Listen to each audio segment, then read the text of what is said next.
नमस्कार, मी रुशाली यादव सारंग. सकाळचे 10 वाजता आहेत आणि आता आपण पाहणार आहोत महाफास्ट 50 बातम्या. गोळीबार प्रकरणामध्ये भाजपा आमदार गणपत गायकवाड आणि इतरांना 14 तारखेपर्यंत पोलीस कोठडी. 11 दिवसांच्या पोलीस कोठडीचे कोर्टाचे निर्देश. मुख्यमंत्री शिंदेंकडून रुग्णालयामध्ये जाऊन महेश गायकवाडांच्या प्रकृतीची विचारपूस. महेश गायकवाडांच्या शरीरातून 6 गोळ्या काढल्या, प्रकृती चिंताजनक. मुख्यमंत्र्यांच्या दबावाखाली पोलीस काम करतायत, माझ्या मुलालाही आरोपी बनवलं, गणपत गायकवाड यांचा मोठा आरोप. कल्याणमध्ये भाजपा आमदार गणपत गायकवाडांच्या घराबाहेर सुरक्षा वाढवली. गायकवाडांच्या घराबाहेर ठाणे पोलिसांची सुरक्षा तैनात. कोणताही अनुचित प्रकार घडू नये यासाठी खबरदारी. गणपत गायकवाडांचं गोळीबाराचं कृत्य अयोग्यच, गायकवाडांच्या कृत्याचं कोणी समर्थन करत नाही, उदय सामंतांची प्रतिक्रिया. शिंदेंकडे कोट्यवधी रुपये, गणपत गायकवाडांचे आरोप, मग मुख्यमंत्री शिंदेंना मनी लॉन्ड्रिंग प्रकरणामध्ये अटक करा, संजय राऊतांची मागणी. 16 नोव्हेंबरलाच मंत्रिपदाचा राजीनामा दिला, लगेच 17 तारखेला पहिली ओबीसी सभा घेतली, लाथ मारण्याची गरज नाही, राजीनामा दिलाय, शिंदे गटाच्या आमदारांना भुजबळांचं उत्तर.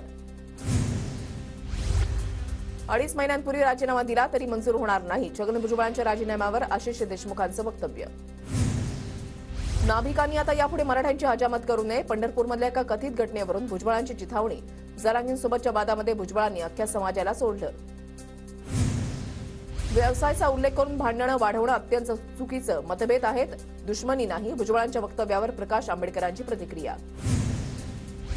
मराठा आरक्षणाच्या अधिसूचनेचा विषय अजूनही पुढे गेलेला नाही, सरकारनं काढलेल्या अधिसूचनेवर प्रकाश आंबेडकरांचं वक्तव्य. उद्धव ठाकरे आज कोकण दौऱ्यावर. उद्धव ठाकरे रत्नागिरीच्या कुडाळमध्ये सभा घेणार, सावंतवाडीमधील शिवसैनिकांशी संवादही साधणार. निलेश राणेंचा उद्धव ठाकरेंच्या कुडाळमधील सभेला विरोध, ठाकरेंनी सभेचं ठिकाण बदलण्याची राणेंची मागणी. आम्हाला अडवण्याची तुमची हिंमत नाही, ठाकरे गटाचे आमदार वैभव नाईकांचं निलेश राणेंना जोरदार प्रत्युत्तर. केंद्रीय मंत्री नितीन गडकरी आणि मुख्यमंत्री शिंदेंचा जळगाव दौरा रद्द. अखिल भारतीय मराठी साहित्य संमेलनाच्या समारोपाला लावणार होते हजेरी, खासगी कारणामुळे दोघांचाही जळगावचा दौरा रद्द.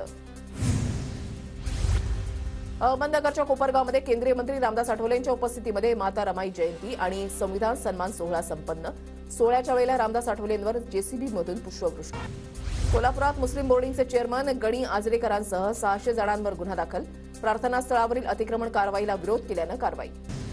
भंडाऱ्याच्या तुमसर विधानसभा क्षेत्रामध्ये भाजपची घर चलो अभियानासंदर्भातली बैठक संपन्न. माजी मंत्री परिणय फुके यांच्यासह पदाधिकाऱ्यांची उपस्थिती. सिल्वासामधील ठाकरे गटाच्या 500 कार्यकर्त्यांचा आज मनसेमध्ये प्रवेश. राज ठाकरेंच्या शिवतीर्थ निवासस्थानी पक्षप्रवेश होणार. मुख्यमंत्र्यांच्या ताफ्यामध्ये आता इलेक्ट्रिक कार, मंत्र्यांना मिळणार 25 लाखांपर्यंतची गाडी. पर्यावरणाचं संवर्धन करण्यासाठी राज्य सरकारकडून सर्व सरकारी वाहनं इलेक्ट्रिक करण्याचं धोरण. साताऱ्याच्या व्यासवाडी परिसरामधल्या 2 धरणाच्या उजव्या कालव्याला भगदाड, लाखो लिटर पाणी वाया. एकाच महिन्यामध्ये वाई तालुक्यामध्ये 2 ठिकाणी कालवा फुटला. नांदेड जिल्ह्यामध्ये पुन्हा एकदा हळदीच्या दरानं उच्चांक गाठला. गेल्या 4 दिवसांपासून हळदीची प्रति क्विंटल 14 ते 15 हजार रुपये दरानं विक्री. जळगावच्या मुक्ताईनगर ते कुऱ्हा वडोदा जाणाऱ्या रस्त्यातील सुकलेली झाडं तसंच वाहतुकीला अडथळा ठरणारी झाडं तोडण्याची मागणी. अपघात होण्याच्या भीतीनं वाहनधारकांची मागणी. नांदेड जिल्ह्यामध्ये वन्य प्राण्यांचा हैदोस. वन्य प्राण्यांकडून शेतकऱ्यांच्या रब्बी पिकांचं नुकसान. शेतकरी हवालदिल. वन्य प्राण्यांच्या बंदोबस्त करण्याची शेतकऱ्यांची मागणी. केंद्रीय कृषी समितीचा 6 आणि 7 फेब्रुवारीला नाशिक दौरा. कांद्याचे पडलेले भाव, सध्याचा पाण्याचा सोर्स याचा आढावा घेणार. अवकाळी पावसानंतर केंद्रीय समिती तिसऱ्यांदा महाराष्ट्र दौऱ्यावर. रेल्वेच्या पश्चिम मार्गावर आज मेगा ब्लॉक. बोरिवली ते अंधेरी सकाळी 10 ते दुपारी 3 वाजेपर्यंत ब्लॉक असणार. गणवेश न घालणाऱ्या एसटी कर्मचाऱ्यांवर कारवाई होणार. वाहक आणि चालकांसाठी एसटी महामंडळाचे नवीन निर्देश. ऑन ड्युटी पूर्ण गणवेश नसल्यावर दंडात्मक कारवाई करण्यात येणार. पुणे पालिकेकडून विकास कामांसाठीच्या 121 निविदा प्रसिद्ध. निवडणुकांच्या आचारसंहितांपूर्वी चालू अर्थसंकल्पामधील निधी खर्च करण्यासाठी नव्या निविदा. विकास कामांवर 100 कोटींचा खर्च होणार. मुंबईत पारा वाढला. किमान तापमानामध्ये वाढ झाल्यानं काहीसा गारठा कमी. पुढील 1 ते 2 दिवस तापमानाचा पारा चढाच राहणार, हवामान खात्याचा अंदाज. महालक्ष्मी रेसकोर्सवर कुठल्याही पद्धतीचं बांधकाम होणार नाही. रेसकोर्सच्या जमिनीवर फक्त हिरवळ, सायकल ट्रॅक आणि लोकांना चालण्यासाठी वॉक ट्रॅक बनवणार. मुंबई महापालिकेची माहिती. युनेस्कोच्या जागतिक वारसा यादी नामांकनामध्ये लोहगडाचा समावेश. शिवरायांच्या राज्याभिषेकाच्या 350व्या वर्षानिमित्त 12 शिवकालीन गड किल्ल्यांचा जागतिक वारसा यादीमध्ये समावेशाचा प्रस्ताव. पुणे जिल्ह्याची पीक कर्ज वाटपामध्ये विक्रमाची हॅट्रिक. पीक कर्ज वाटपामध्ये सलग 3ऱ्या वर्षी उच्चांक गाठत नवा विक्रम प्रस्थापित. यावर्षी जिल्ह्यामध्ये आतापर्यंत 5,743 कोटी रुपयांचं पीक कर्ज वाटप पूर्ण.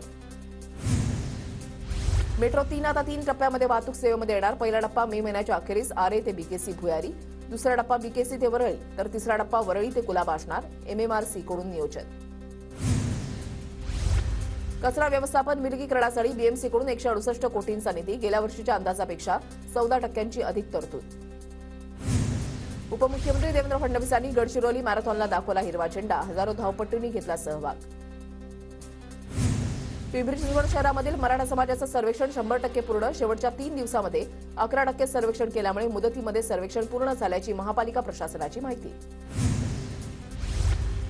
मराठा समाजाच्या सर्वेक्षणामध्ये पुणे विभाग अव्वल, विभागामध्ये 9,30,000 कुटुंबांचं सर्वेक्षण पूर्ण, तर राज्यामध्ये 95% सर्वेक्षण पूर्ण झाल्याची प्राथमिक माहिती.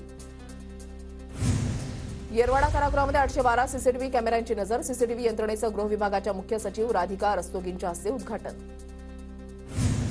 पुणे विमानतळ देशामधील सगळ्यात जास्त व्यस्त विमानतळांपैकी एक, विमानतळावरून वर्षभरात 80 लाख प्रवाशांचा प्रवास, वर्षभरात 148 कोटींची कमाई. बीडच्या परळीमध्ये पोहनेरमध्ये नदीपात्रामधील अवैध वाळू उपसा करणारे साहित्य नष्ट, तहसीलदार व्यंकटेश मुंडेंच्या प्रत्यक्ष हजेरीमध्ये.